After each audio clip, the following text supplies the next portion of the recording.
किसी भी investment product में इन्वेस्ट करने से पहले हम 3 चीजें हमें बेसिकली जो इन्वेस्टमेंट प्रोडक्ट के स्ट्रक्चर में चाहिए होती हैं। एक तो आपका होता है growth which is wealth creation, दूसरा होता है प्रोटेक्शन जो आपकी इंश्योरेंस होती है, थर्ड होता है रिटायरमेंट के लिए प्रोविजन, पेंशन। तो आप सरप्राइज होंगे, हमारे पास एक ऐसा प्रोडक्ट है जो आप most of the people invest in that product, उन सबके पास होता है। उस प्रोडक्ट में ये तीनों चीजें हैं। एम्प्लॉय प्रोविडेंट फंड एक ऐसा प्रोडक्ट है, ईपीएफ एक ऐसा प्रोडक्ट है, एक ऐसा टूल है जिसमें आपकी वेल्थ क्रिएशन भी हो रही है, जिसमें आपकी रिटायरमेंट का भी प्रोविजन है, पेंशन है, और जिसमें आपकी इंश्योरेंस भी है। तो इसी प्रोडक्ट को आज डिकोड करेंगे, इसके बारे में बात करेंगे। So before starting with the video, लोग नए हैं, मैं उनके लिए अपनी इंट्रोडक्शन देना चाहूंगी। मेरा नाम है गुरलीन कौटिकू और मैं हूँ सर्टिफाइड फाइनेंशियल प्लानर, और हर वीक आपके लिए वीडियोस लेकर आती हूँ जिससे कि आपकी फाइनेंशियल लाइफ एक ईजी और हैप्पी फाइनेंशियल लाइफ बन पाए। चलते हैं वीडियो की तरफ, लेकिन उससे पहले ये जानना जरूरी है कि इसके बेनिफिट्स क्या है। मतलब ईपीएफ हम बोलते हैं इट इज बेनिफिशियल, हमारे लिए अच्छा है, तो इसके मेन बेनिफिट्स क्या है। एक तो बेनिफिट्स जो मैंने वीडियो के स्टार्टिंग में ही बताए कि यहाँ पे इंश्योरेंस है, आपका प्रोटेक्शन है फॉर रिटायरमेंट, और आपकी वेल्थ क्रिएशन है। ये 3 बेनिफिट्स तो हो गए। इसके अलावा टैक्सेशन पॉइंट ऑफ व्यू से इट्स अ वंडरफुल टूल जो एग्जेम्प्ट कैटेगरी में आता है। ट्रिपल ई कैटेगरी बोलते हैं। इन्वेस्टमेंट के टाइम पे भी टैक्स नहीं है, जो आप इंटरेस्ट अर्न कर रहे हैं वो भी टैक्स नहीं है, जब मेच्योरिटी आपको मिलेगी at the time of retirement तो भी आपका पैसा टैक्स फ्री है। लो रिस्क है बिकॉज गवर्नमेंट की तरफ से स्कीम है, तो रिस्क इसमें काफी कम है। तो जनरली ईपीएफ में हायर आपको इंटरेस्ट रेट मिलता है देन अदर इन्वेस्टमेंट प्रोडक्ट्स। तो यहाँ पे जो अभी करंट रेट ऑफ इंटरेस्ट है that is 7.1%। It can change from time to time. Generally 8% के रेंज में रहता है, बट इस क्वार्टर का जो डिक्लेयर हुआ वो 7.1% है। ईपीएफ का स्ट्रक्चर क्या है पहले तो समझेंगे कि ईपीएफ जो है, ईपीएफ कॉम्बिनेशन है 3 चीजों का। वन इज ईपीएफ जो खुद ईपीएफ है, employee provident fund. Second is employee pension scheme EPS. Third is employees deposit linked insurance. तो ये 3 चीजों का कॉम्बिनेशन है जो ईपीएफ है। और ईपीएफ मैंडेटरी होता है जहां पे 20 से ज्यादा एम्प्लॉयज होते हैं किसी कंपनी में, और उनके लिए मैंडेटरी है जिनकी सैलरी 15,000 या 15,000 से कम होती है per month. But companies generally ये ऑप्शन हर एम्प्लॉय को देती है। यहाँ पे हम सैलरी की जब बात करेंगे, सैलरी के परसेंटेज होता है जो ईपीएफ कॉन्ट्रीब्यूशन रहता है, एम्प्लॉय और अनएम्प्लॉय का इक्वल कॉन्ट्रीब्यूशन होता है। तो सैलरी पर्पज के लिए हम सैलरी लेंगे basic salary plus dearness allowance, DA बोलते हैं, वो होगी आपकी सैलरी। कुछ प्राइवेट कंपनीज में डीए नहीं होता है तो वहां पे बेसिक सैलरी ही सैलरी मानी जाएगी। गवर्नमेंट कंपनीज में डीए होता है तो वहां पे basic salary plus DA salary. इसका कंट्रीब्यूशन समझ लेंगे कि कैसे कैसे होता है। जनरली जो कंट्रीब्यूशन है वो है आपका 12% कंट्रीब्यूशन है, मतलब 12% एम्प्लॉय कंट्रीब्यूट करेगा और 12% ही एम्प्लॉयर कंट्रीब्यूट करेगा। तो जो 12% एज एन एम्प्लॉय आप कंट्रीब्यूट कर रहे हैं वो पूरा का पूरा ईपीएफ में जाएगा। जो 12% एम्प्लॉयर कंट्रीब्यूट कर रहा है उसका स्प्लिट ऐसे होगा, ईपीएफ में जाएगा 3.67%, ईपीएस में जाएगा 8.33%, उसके ऊपर कुछ चार्जेस होते हैं, जो मैनेजमेंट चार्ज है वहां 0.5%। तो आपका टोटल 12 की जगह 13% कंट्रीब्यूशन है एम्प्लॉयर का, आपका 12% कंट्रीब्यूशन है।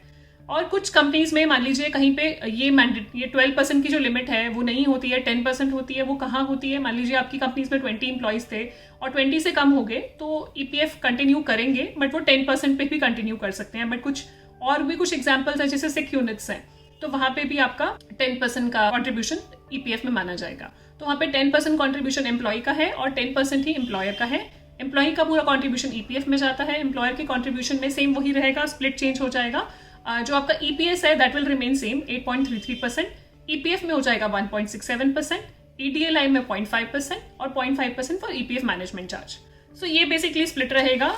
सो ईपीएफ जो है once in a life time खुलता है, मतलब उसका यूनिवर्सल अकाउंट नंबर होता है। तो मान लीजिए आप एक जॉब से दूसरी जॉब में शिफ्ट कर रहे हैं तो अपना ईपीएफ आप ट्रांसफर करा सकते हैं। नया ईपीएफ खोलने की जरूरत नहीं होती, यही ईपीएफ ट्रांसफर हो जाता है दूसरी जॉब। तो इसके विड्रॉल के रूल्स देखेंगे, because withdrawal rules are something जो काफी लोग जानना चाहते हैं और पूछना चाहते हैं कि कैसे कैसे हम ईपीएफ से विड्रॉ कर सकते हैं। तो यहाँ पे 2 चीजें देखने वाली हैं। अगर आपका जो ईपीएफ अकाउंट है वो अगर लेस देन 5 ईयर्स है और अगर आप विड्रॉ करेंगे तो जो टैक्स बेनिफिट्स की हमने बात करी, जो ट्रिपल ई कैटेगरी है, एग्जेम्प्ट, पूरा पैसा आपका टैक्सेबल हो जाएगा। अगर आपको किसी कंपनी में 5 साल से कम हुए और आप वहां का ईपीएफ विड्रॉ कर लेते हैं तो आपका जो टैक्स बेनिफिट है वो नहीं मिलेगा, आपका पूरा पैसा टैक्सेबल हो जाएगा at your slab. Employee provident fund है, सो बेसिकली पेंशन के लिए प्रोविजन है। तो पेंशन का प्रोविजन है तो पेंशन की जो रिटायरमेंट एज मानी जाती है वो 58 ईयर्स है। तो 58 ईयर्स पे आप पूरा 100% पैसा अपना विड्रॉ कर सकते हैं और वो टैक्स फ्री होगा पूरा का पूरा पैसा। और 57 ईयर्स पे अगर विड्रॉ करना चाहें तो 90% ऑफ जितना भी आपकी इन्वेस्टमेंट हुई है उसका विड्रॉ कर सकते हैं। इससे पहले पार्शियल विड्रॉल अलाउड है, कुछ कंडीशंस में आप पार्शियली विड्रॉ कर सकते हैं। जैसे कि कुछ कंडीशंस हो सकते हैं, कोई मेडिकल इमरजेंसी हो गई, घर में शादी है, आपकी शादी है, या फैमिली मेंबर में इमीडिएट फैमिली मेंबर की किसी की शादी है, या आप कोई घर खरीदना चाह रहे हैं, हाउसिंग नीड्स के लिए आप पैसा निकालना चाह रहे हैं, आप पार्शियल विड्रॉल ले सकते हैं। वो भी तभी होगा जब 5 ईयर्स कंप्लीट हो गए होंगे आपको ईपीएफ में कंटिन्यू करते, उसके बाद ही और उसमें भी कुछ कैपिंग है, अप टू 50% है, आप विड्रॉ कर सकते हैं। कई चीज़ों के लिए 5 साल है, कई चीज़ों के लिए 7 साल, कई चीज़ों के लिए मिनिमम 10 साल आपको रुकना पड़ेगा विड्रॉ करने के लिए। तो ये पार्शियल विड्रॉल रूल्स है।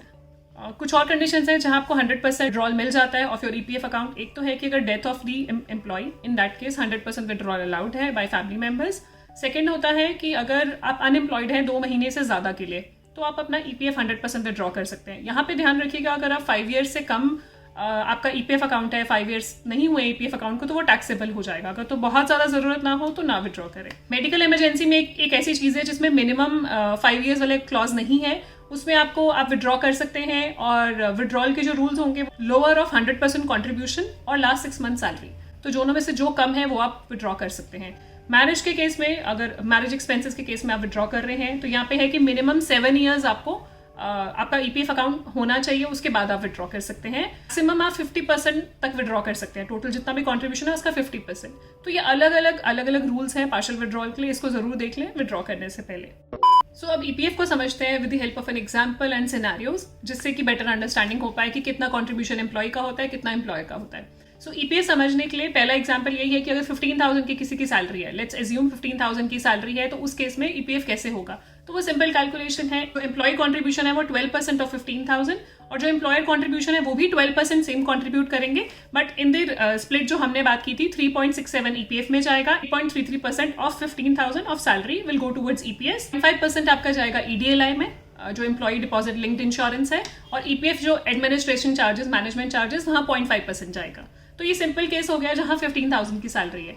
अब दूसरा केस आता है कि जहां पे ज्यादा सैलरी है, 15,000 से ऊपर है। उस केस में मान लीजिए किसी की सैलरी है 50,000 रुपीज पर मंथ, तो उस केस में क्या होगा? पहला सिनेरियो है कि मिनिमम ईपीएफ कॉन्ट्रीब्यूशन पे बात करेंगे, तो 15,000 ही लिया जाएगा for the purpose of calculation of EPF, employee contribution as well as employer contribution. तो 15,000 का 12% आपका एम्प्लॉय कॉन्ट्रीब्यूट करेंगे, और 15,000 का ही 12% एम्प्लॉयर कॉन्ट्रीब्यूट करेगा, 3.67% इन ईपीएफ एंड 8.33% इन ईपीएस, और 0.5% आपका ईडीएलआई और 0.5% ईपीएफ एडमिन चार्जेस में। अगर हम इसमें बात करते हैं कि एम्प्लॉयर अग्री करता है, बिकॉज एम्प्लॉयर ज्यादा बेनिफिट देना चाह रहे हैं अपने एम्प्लॉयज को, और वो चाह रहे हैं कि हायर सेविंग्स हो, तो उस केस में, क्योंकि अगर आप मिनिमम ईपीएफ पे जाएंगे तो उसमें यह है कि टेक होम सैलरी बहुत ज्यादा हो जाएगी और सेविंग्स उतनी नहीं हो पाएंगी एम्प्लॉय की। तो काफी कंपनीज सेम कंट्रीब्यूशन भी देती हैं, आप भी सेम कंट्रीब्यूट करो, जितनी आपकी सैलरी है उसका 12% आप कंट्रीब्यूट करो, 12% हम कंट्रीब्यूट करेंगे। उस केस में क्या होगा? मान लीजिए 50,000 सैलरी है, वहां पे फुल ईपीएफ ऑप्शन पे बात करते हैं। 50,000 सैलरी पे 12% जो है वो एम्प्लॉय की सैलरी में से डिडक्ट होके ईपीएफ में कंट्रीब्यूट हो जाएगा। और एम्प्लॉयर के पास 2 ऑप्शंस है, एक तो ये है कि वो मिनिमम पे ही करे, जो मिनिमम है एम्प्लॉय का पूरा डिडक्ट कराए, लेकिन अपनी तरफ से मिनिमम कंट्रीब्यूट करे, तो आपकी सैलरी स्ट्रक्चर में डिफाइंड होगा। मिनिमम कंट्रीब्यूट करेंगे तो वही 15,000 पे आ जाएंगे, जो बेसिक सैलरी है, जो मिनिमम ईपीएफ ऑप्शन है। अगर दूसरी बात है कि अगर एम्प्लॉयर डिसाइड करता है कि मैं भी उतना ही कंट्रीब्यूट करूंगा जितना एम्प्लॉय कंट्रीब्यूट कर रहे हैं, so in that case scenario change हो जाता है। एम्प्लॉय जो है वो 12% ऑफ 50,000 और एम्प्लॉयर भी 12% ऑफ 50,000 अपनी तरफ से कंट्रीब्यूट करेगा, लेकिन कंट्रीब्यूशन देखते हैं किस स्प्लिट में होगा, क्योंकि जो ईपीएस है वहां पे मैंडेटरी है कि 15,000 से ऊपर आप डेफिनेशन है नहीं ले सकते हैं, तो 8.33% ही जाएगा आपका 15,000 का, और जो बैलेंस है वो ईपीएफ में ट्रांसफर हो जाएगा। इस केस में 12% ऑफ 50,000 जो आपकी सैलरी है माइनस 8.33% ऑफ 15,000 जो ईपीएस में आपने इन्वेस्ट कर दिया, वो माइनस करके जो बैलेंस है वो ईपीएफ में इन्वेस्ट हो जाएगा, और आपके वो सेम रहेंगे 0.5% ईडीएलआई और 0.5% आपके EPF admin charges, and salary है उसी पे ही होगा 50,000 रुपीज पे। So this is how it works broadly, और इस तरीके से आपका ईपीएफ कॉन्ट्रीब्यूशन एम्प्लॉय का और एम्प्लॉयर का डिसाइड होता है।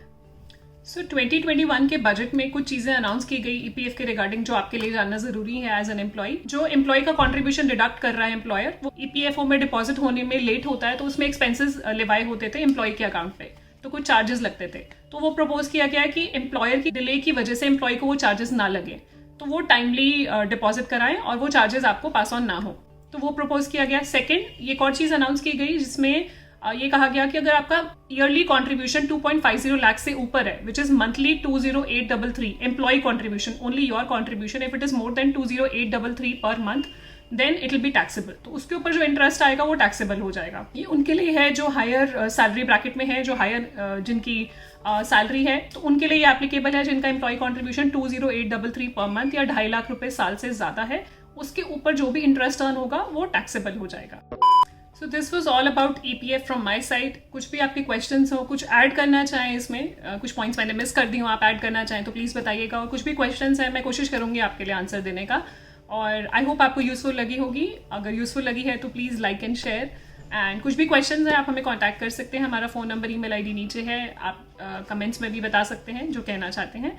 एंड प्लीज़ बताइएगा कि नेक्स्ट वीडियो किस पे बनाएं. तो कोशिश करेंगे हम उस पर बनाने की.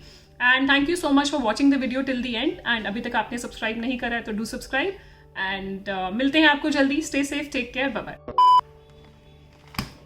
इसको स्टार्ट करने से पहले वो डाल देना जो मैं बोल रही हूँ. सो एंड जिस कंपनी में लेस देन 2 months प्लस के लिए सपोज किया कि जो आपकी जो